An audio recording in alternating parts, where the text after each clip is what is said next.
Hi! இன்னைக்கு முந்தின நாள் ஞாயிற்றுக்கிழமை ஆஃப்டர்நூன் டைமில் தான் பிரேக்ஃபாஸ்ட்டுக்கு நாளைக்கு ரெடி பண்ணி வச்சுக்கலாம் அப்படின்ட்டு கொஞ்சம் சோளம்லாம் இருந்துச்சு. சரி 2 கிளாஸ் சோளம் போட்டோன்னா, ஒரு 1/2 கிளாஸ்க்கு கம்மியாகவே உளுந்து போட்டு, ஒரு 1/4 டீஸ்பூன் அளவு வெந்தயம் போட்டு, ஒரு 6, 7 வாட்டி கழுவிட்டு, அதை அப்படியே ஊற வச்சிடணும். ஒரு 5, 6 மணி நேரம் ஊறினதுக்கப்புறமா அது கிரைண்டரில் போட்டோன்னா, ஒரு 1/2 மணி நேரத்துலேயே அரைச்சிரும் ஆக்சுவலி. இல்லைன்னா ரொம்ப டைம் எடுக்கும் அந்த சோளம்லாம் அரைக்கிறதுக்கு. அதனால ஒரு 6, 7 மணி நேரம் ஊறிச்சுனா தான் அது நல்லா அரைக்கும். ஓவர் நைட் கூட இல்லைன்னா வைக்கலாம். ஆனால் ரொம்ப புளிப்பாயிருதுன்றதுனால நான் ஒரு 6, 7 மணி நேரம் தான் அதிகமாக வைக்கிறது. அதுக்கு மேலே வைக்கிறதில்ல. அதனால் அதை எடுத்து நல்லா நைஸாக அரைச்சிட்டோன்னா, அது கூடவே உப்பையும் மிக்ஸ் பண்ணி போட்டு அரைச்சிருவேன். இப்போ குளிர்காலம் அப்படின்னா, நான் ஊற வச்ச அந்த தண்ணியவே யூஸ் பண்ணி தான் அரைப்பேன். அப்போ தான் எனக்கு அது கொஞ்சம் புளிச்சு வர மாதிரி இருக்கும். இல்லைன்னா தோசை மாவு புளிக்காத மாதிரியே இருக்கும். அப்புறமா அதை வச்சு கார பணியாரம் கொஞ்சம் பண்ணி கொடுத்துக்கலாம் ஸ்கூல் பிள்ளைங்களுக்கு அப்படின்ட்டு. அது கொஞ்சம் கடுகு, கடலைப்பருப்பு, கொஞ்சம் இஞ்சி துருவினது, பச்சை மிளகா, வெங்காயம், கேரட்டு, அப்புறமா துருவின தேங்காய் கொஞ்சம் போட்டு, வெங்காயம் வதங்கினதுக்கப்புறம் அடுப்பை ஆஃப் பண்ணிவிட்டு தான் பார்த்திங்கன்னா, கொஞ்சமாக கேரட் துருவலும், தேங்காய் துருவலும் சேர்ப்பேன்.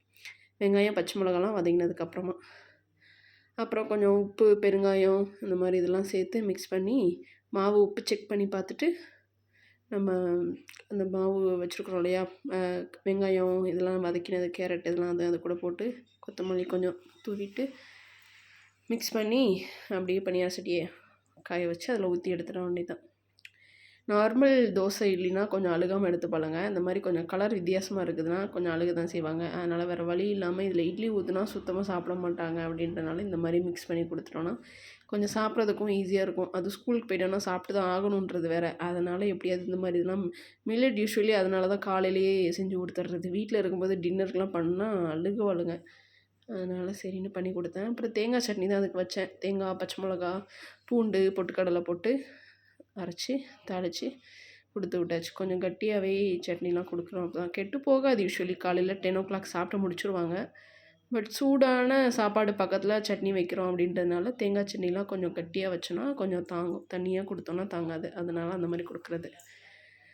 சரின்னு ஸ்நாக்ஸுக்கு பார்த்திங்கன்னா ஒன்றும் இல்லை அப்படின்ட்டு அந்த இன்ஸ்டன்ட் ஃப்ரை பண்ணுவோம்ல அந்த கார்ன்ஃப்ளெக்ஸ் அந்த மாதிரி இது இருந்துச்சா, சரின்னு அதை ஃப்ரை பண்ணிவிட்டு அது கூட கொஞ்சம் பீனட்டையும் போட்டு ஃப்ரை பண்ணிவிட்டு கருவேப்பிலை அதையும் சேர்த்து போட்டு பொரிச்சு போட்டு அது கூடவே கொஞ்சமாக உப்பு, அப்புறம் லைட்டாக சில்லி பவுடர், அப்புறம் பெருங்காயத்தூள் போட்டு நல்லா மிக்ஸ் பண்ணி விட்டு டப்பாவில் கொடுத்து விட்டுடலாம். ஆற வச்சதுக்கப்புறமா ஒரு டிஷ்ஷு போட்டு அதில் வச்சு கொடுத்துக்கலாம். அது நல்லா க்ரன்ச்சினஸ்ஸாக இருக்கணும் அப்படின்னா ஸ்கொயர் டைப்பில் ஒரு டிஷ்யூ பேப்பரோ அல்லது ஒரு பிளாஸ்டிக் பேப்பரோ போட்டு க்ளோஸ் பண்ணிடணும் டைட்டாக. அது க்ரன்ச்சியாக இருக்கும். பாய்.